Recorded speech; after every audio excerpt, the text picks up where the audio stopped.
Hoje só quero agradecer, meu Pai. Agradecer por cada batida do meu coração, por cada amanhecer que me presenteia com uma nova chance de viver. Agradecer pelas bênçãos que muitas vezes passam despercebidas, mas que são prova do teu cuidado constante.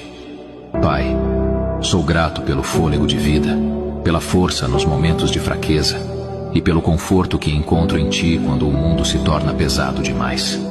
Obrigado por me sustentar quando tudo parece incerto, por me iluminar quando os caminhos são escuros e por segurar minha mão mesmo quando sinto medo. A Tua graça é o que me mantém firme e a Tua presença, o que renova minha esperança a cada dia.